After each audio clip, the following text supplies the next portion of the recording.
Bonjour à tous, bienvenue pour un nouveau podcast. Comme vous le savez, dimanche, c'est la deuxième édition de la journée nationale de sensibilisation au TDAH. Donc, pour célébrer cette journée, j'ai décidé aujourd'hui de faire une programmation spéciale TDAH sur ma page. Donc, je vous invite à aller y faire un tour. Je vous mettrai le lien dans la description. Et là, aujourd'hui, je vais vous faire un petit podcast pour vous raconter le parcours de mon tourbillon. Donc mon tourbillon, il a 8 ans, il est TDAH, il est au potentiel et il est également TOP, c'est-à-dire qu'il a un trouble d'opposition avec provocation. Alors, son parcours. Tout d'abord, je tiens à dire que mon fils, il a été, depuis qu'il est tout petit, un enfant extrêmement vif qui s'exprimait même avant de parler, donc qui poussait des petits cris. Il avait à peine 3 mois, il poussait des cris. Je me souviens de lui dans sa petite chaise, il gigotait énormément. Et je tiens à dire justement à ce propos que les gestes que font les bébés, en fait, ce ne sont pas du tout des gestes automatiques comme on l'a dit pendant des décennies, ce sont en fait des gestes volontaires, ils veulent bouger. Donc en fait, il a toujours été très tonique, mais tant qu'un enfant est petit, qui ne marche pas, c'est assez gérable. Et puis, il a marché, et puis à partir de l'âge de 2 ans, c'était vraiment terrible parce que toute la journée, il courait en fait. Il cherchait à tout attraper, il ne s'arrêtait pas. Et c'était vraiment très compliqué parce que dans la rue, je ne pouvais pas lui lâcher la main, comme je vois certains parents le faire. Lui, il fallait que je tienne la main parce qu'à tout moment, il pouvait partir en courant. On ne pouvait pas aller dans un square parce que directement, il sortait du square en courant, il se dirigeait vers la rue. Mais à ce moment-là, je n'avais aucune idée que mon fils avait un TDAH. Et puis est arrivée la visite des 3 ans chez le pédiatre. Et là, il s'est mis en fait à grimper partout dans le cabinet de la pédiatre, à vouloir ouvrir tous les tiroirs. Elle a observé pendant quelques minutes, puis elle m'a dit, mais écoutez, il est tout le temps comme ça. Mais j'ai dit oui. Elle me dit, votre fils est hyperactif. J'ai dit, c'est-à-dire, elle me dit, voilà, il a un TDAH. Il faut donc le faire suivre en psychomotricité. Voilà. Donc vous voyez, le diagnostic, ça s'est fait vraiment super rapidement. Donc en fait, notre fils, nous l'avons fait suivre donc, en psychomotricité dès ses 3 ans. Et la chance, c'est qu'il a pu être scolarisé dès ses 2 ans et demi, puisqu'on était dans un secteur classé réseau prioritaire d'éducation. Donc en fait, il y avait une toute petite section. Et ça l'a vraiment aidé parce que je pense que ce genre d'enfant se canalise beaucoup en étant dans un groupe avec des règles, etc. Il faut dire que l'institutrice était vraiment adorable parce que elle voyait bien déjà qu'il était tout petit par rapport aux autres, donc elle n'attendait pas grand-chose de lui puisqu'il n'y a pas vraiment de programme pour les toutes petites sections maternelles. Et donc il bougeait, elle le laissait bouger, hein. Donc voilà, et ça lui a fait beaucoup de bien. Mais c'est vrai que nous, c'était vraiment très dur au départ parce que je me souviens que je ne pouvais pas prendre ma douche parce que je ne pouvais pas le laisser quelque part, il allait tout tripoter. Donc en fait, je prenais ma douche que quand il dormait en fait, et quand j'allais aux toilettes, c'était très compliqué, donc j'étais obligée de l'emmener avec moi aux toilettes. C'était vraiment pas facile du tout.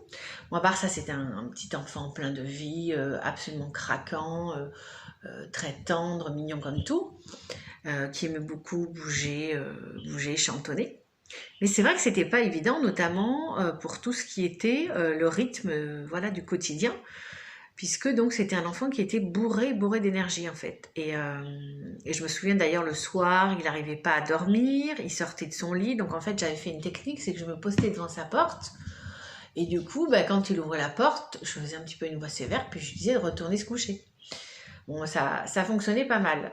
Et puis, mais par contre, c'est vrai que ce qui était très dur, c'était les repas parce qu'il mangeait en 2 minutes en foutant partout.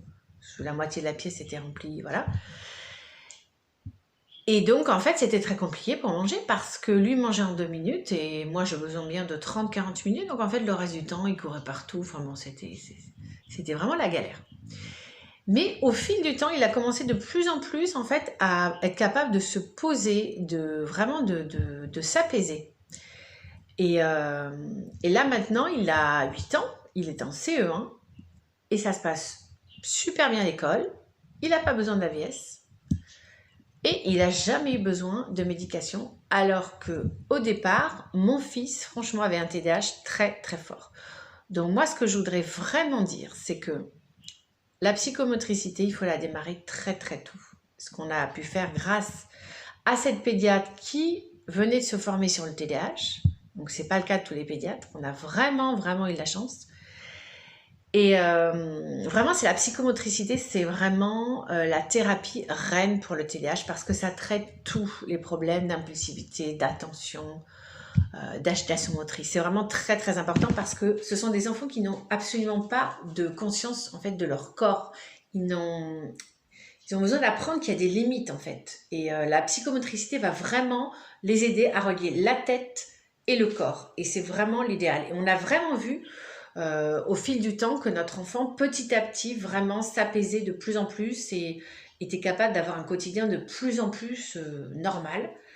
Alors il faut savoir que la psychomotricité c'est pas remboursé parce que nous au départ on voulait aller au CMP mais il n'y avait pas de place avant 6 mois. Et puis faut savoir qu'au CMP ils vont pas forcément vous faire la psychomotricité tout de suite. Et surtout si vous avez un enfant de moins de 6 ans, ils vont avoir tendance à dire que c'est un défaut éducatif. Donc vraiment le conseil moi que je vous donne, c'est vraiment si vous avez comme ça un enfant explosif, très intense, mettez-le en psychomotricité. C'est vraiment un investissement financier, mais franchement, moi je le dis, c'est un coût qui en vaut le coup. Parce que je sais que nous, on a des revenus modestes et on a vraiment, on a tout mis sur la psychomotricité, on a vraiment supprimé tous les autres postes inutiles et vraiment ça vaut le coup. Parce que voilà, il a 8 ans, il n'a pas besoin de médication, il n'a pas besoin d'AVS, à l'école ça se passe bien. Bon, il faut de temps en temps faire des petits points avec ses instituteurs, mais voilà. C'est un enfant qui fait du judo aussi, que je recommande vraiment. C'est un sport très important pour ce genre d'enfant parce que ça va leur apprendre à encore mieux connaître leur corps, apprendre à tomber parce que c'est un enfant très cascadeur. Justement, il n'a jamais été à l'hôpital parce que même s'il tombait, il arrivait toujours à tomber sans se faire mal, sans se faire en tout cas trop mal. C'est un enfant aussi qui fait de la musique, parce que je pense que c'est important ce genre d'enfant qu'ils aient à la fois voilà, l'activité pour se défouler physiquement, mais aussi une activité qui va un petit peu travailler un petit peu le cerveau. Parce que c'est des enfants qui ont vraiment besoin d'apprendre à se poser. Donc il a démarré le piano cette année, ça se passe super bien. Et voilà, c'est vraiment une activité que je recommande parce que la musique vraiment fait travailler les deux hémisphères du cerveau et ça apprend beaucoup à s'organiser, ça aide à se concentrer. Donc c'est vraiment voilà, important. Donc, pour terminer, un petit conseil. Donc, si vous avez comme ça un enfant intense, qui est soit très impulsif, très hyperactif, les deux, vous avez un doute, vous demandez à des médecins, on vous dit « Ah non, il est trop jeune », franchement, n'attendez pas. Allez en psychomotricité, de toute façon, qu'il soit finalement ou pas diagnostiqué TDAH, la psychomotricité, ça ne pourra faire que du bien quand un enfant comme ça est très intense, très impulsif. Donc vraiment, mon conseil c'est ça, foncez dès 3 ans la psychomotricité. Et je pense que si tous les enfants comme ça, qui ont des problèmes comme ça d'impulsivité et d'agitation motrice, allaient en psychomotricité dès 3 ans, on serait vraiment plus obligé de donner la médication. Franchement, voilà. Donc, j'espère que cette vidéo, ce petit podcast vous a plu. Pensez à vous abonner, à activer la petite cloche des notifications et à mettre un petit pouce si vous avez aimé. Et merci de partager. À très bientôt.